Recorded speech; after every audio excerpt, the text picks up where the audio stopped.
नमस्कार साथियों। यूएई पिछले काफी सालों से भारत से नजदीकियां बढ़ा रहा है, लेकिन हाल ही में वह भारत के साथ बहुत ही करीबी रिश्ते बना रहा है। तो अब सवाल ये उठता है कि आखिर यूएई भारत के इतना करीब क्यों आना चाहता है, जबकि अनेक मुस्लिम कंट्री के विरोध के बावजूद भी वो भारत के करीब आ रहा है। तो यहाँ पर बात कुछ ऐसी है भैया कि कोई भी देश बिना मतलब के किसी भी देश की सहायता नहीं करता है या उससे गहरी दोस्ती नहीं रखता है। तो यहाँ पर यूएई भी किसी खास मतलब से ही हमारे साथ यारी दोस्ती रख रहा है। आपको पता होगा कि पिछले कुछ समय से यूएई भारत के साथ जम्मू कश्मीर में बहुत बड़ा निवेश कर रहा है। यहाँ पर आईटी पार्क या बड़े बड़े मॉल का निर्माण कर रहा है। तो इसके पीछे भी बड़ी वजह है, जिसकी वजह से वह पाकिस्तान सहित अन्य कई मुस्लिम देशों से दुश्मनी मोल ले रहा है और उनके विरोध के बावजूद भी भारत का साथ दे रहा है। तो आपको बता दूं कि अमेरिका की एक बहुत बड़ी पब्लिकेशन ब्लूमबर्ग के एक स्टेटमेंट में यूएई को आगे आने वाले समय में एफएटीएफ की ब्लैक लिस्ट में डाले जाने की संभावना है और इस लिस्ट में जाने से बचने के लिए वह भारत के साथ क्लोजअप रिश्ते बना रहा है। अब आपके मन में सवाल उठ रहा होगा कि एफएटीएफ की ये ब्लैक लिस्ट है क्या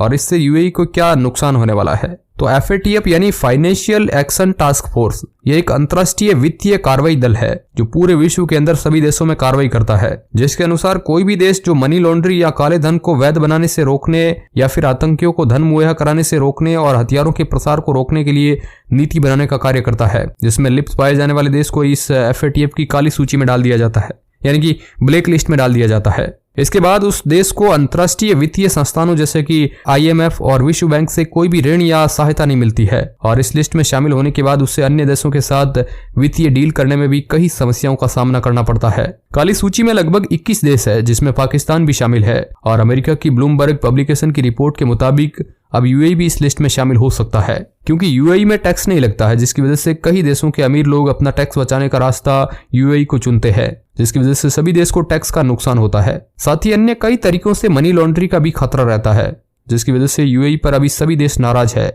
और इसके बारे में यदि कोई पुख्ता सबूत मिल जाते हैं तो आने वाले समय में यूएई भी इस ग्रेट लिस्ट में जा सकता है और इसी डर की वजह से यूएई भारत की शरण में है, क्योंकि भारत के अलावा दूसरा कोई भी देश उसे नहीं बचा सकता है। क्योंकि एफएटीएफ की कमेटी में 3 ऐसे देश हैं जो यूएई का साथ दे सकते हैं, जिसमें अमेरिका, इजराइल और भारत है, जिसमें से अमेरिका पहले से ही अरब देशों को लेकर नेगेटिव सोच रखते हैं। दूसरी ओर अमेरिका को टैक्स के मामले में भी हैवी लॉस होता है, तो अमेरिका भी यूएई का समर्थन नहीं करेगा। अब बात इजराइल की करें तो इजराइल और यूएई के बीच भी अभी डिप्लोमेटिक संबंध स्थापित हुए हैं, तो एकदम से वह उसके समर्थन में आने की बहुत कम संभावना नजर आती है। तो अब यूएई के पास तीसरा और एकमात्र विकल्प बचता है भारत का, जो उसे इस ग्रेट लिस्ट में जाने से बचा सकता है। इसलिए यूएई भारत के साथ अपनी नजदीकी संबंध बना रहा है, साथ ही बड़ी मात्रा में निवेश भी कर रहा है भारत में। तो अब ये सिद्ध होता है कि यूएई जो भी भारत में निवेश कर रहा है या फिर भारत की सहायता कर रहा है, तो इससे कोई बड़ा एहसान नहीं कर रहा है वो, क्योंकि वह अपने हित के लिए ये सब कर रहा है।